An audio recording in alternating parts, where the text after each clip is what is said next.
बाबू नाम का एक व्यक्ति मंदिर के सीढ़ियों पर भीख मांगा करता था। रोज शाम बाबू भीख के पैसे को गिनता और जमा पैसे से भोजन खरीद लाता और उसे खुद भी खाता, साथ ही आसपास के भिखारी बच्चों को भी खिलाता। बाबू रोज ऐसा किया करता था। उसके इस अच्छे व्यवहार को देखकर मंदिर में आने वाले लोग और ज्यादा पैसे बढ़ाकर दिया करते थे। एक दिन बाबू मंदिर के पास बैठा था, तभी एक आदमी दौड़ते हुए उसकी तरफ आ रहा था। वह काफी घबराया हुआ था। दौड़ते दौड़ते वह आदमी मंदिर में घुस गया। बाबू बाहर से चिल्लाया, साहेब, साहेब, आप जूते पहनकर मंदिर में जा रहे हैं। ये मंदिर है, आप जूते उतार दीजिए। पर वो आदमी बाबू की एक ना सुनी और मंदिर में जाकर छुप गया। इतने में ही वहाँ कुछ लोग आ गए। सबके हाथों में कुछ न कुछ हथियार थे। वो सब बाबू भिखारी के पास आता है। उसमें से एक गुंडे ने पूछा, अरे भिखारी, तुमने इधर से किसी को भागते हुए देखा है क्या? मालूम नहीं साहेब, मैंने तो किसी को भी इधर भागते हुए नहीं देखा। अरे वो तो इधर ही आया था, तुमने जरूर देखा होगा। नहीं साहेब, नहीं, मैंने नहीं देखा। सुनो, अगर तुमने बता दिया वो किधर है तो मैं तुम्हें 5 लाख रुपए दूंगा। ये लो पैसे और जल्दी से बताओ। मैं सच बोल रहा हूँ साहेब। अगर मैंने किसी को देखा होता तो 5 लाख के लिए तो जरूर बताता, पर मैंने किसी को नहीं देखा। लगता है ये भिखारी सच बोल रहा है, नहीं तो 5 लाख मिले तो कोई झूठ भी बोल दे। हाँ हाँ, चलो इधर से उधर देखते हैं। सारे लोग भिखारी की बात मानकर वहाँ से चले जाते हैं। थोड़ी देर बाद वो आदमी मंदिर से बाहर निकलता है और बाबू भिखारी के पास जाकर कहता है, तुम्हारा बहुत बहुत धन्यवाद, तुमने मेरी मदद की है। मेरा नाम सम्राट है और मैं एक बड़ा बिजनेसमैन हूँ। मेरा एक दुश्मन है जो मेरे पूरे परिवार को मारकर मेरी सारी संपत्ति लूटने की सोच रहा है। यदि आज तुमने मेरी मदद नहीं की होती तो आज मेरा और मेरे पूरे परिवार का अंत हो जाता। तुम एक भिखारी हो, लेकिन फिर भी 5 लाख रुपए लेने से मना कर दिया और एक अजनबी की सहायता की। आज मैं जिस परिस्थिति में हूँ, इस समय में मैं सिर्फ तुम पर ही भरोसा कर सकता हूँ। मैंने अपने परिवार को और अपनी सारी संपत्ति एक गांव में छुपा कर रखा है।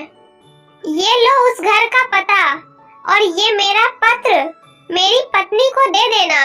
बस कुछ दिनों तक आप मेरे परिवार का सहारा बन जाएं। मैं अपने दुश्मनों को जल्द ही पुलिस के हवाले करके वापस आ जाऊंगा। और एक बात, ये लो मेरे क्रेडिट कार्ड्स, परंतु आप मेरे पैसे और इस क्रेडिट कार्ड का इस्तेमाल मत करना। यदि ऐसा किया तो उन लोगों को आप कहाँ हो ये पता चल जाएगा। आप ऐसा ही करेंगे, मैं मानता हूँ। अच्छा, अब मैं यहाँ से जाता हूँ। ये कहकर सम्राट वहाँ से चला जाता है।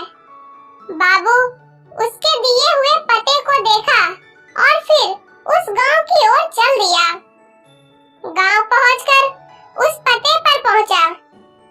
उधर सम्राट की पत्नी शांति और उसके 2 बच्चे एक छोटी झोपड़ी के पास भिखारी के वेश में खड़े थे। बाबू ने उसे वो पत्र दिया और उधर जो हुआ वो सब शांति को बता दिया। फिर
दुश्मनों से कोई खतरा नहीं है।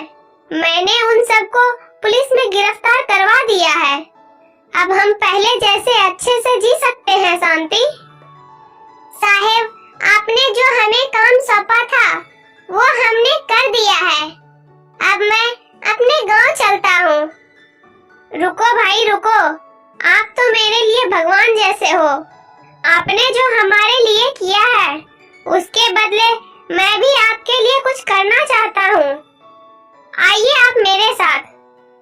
सम्राट बाबू को अपने साथ अंदर ले जाता है और आधी संपत्ति उसे देते हुए कहता है, इसके अलावा आपको कभी भी हमारी जरूरत हो तो एक कॉल कीजिएगा।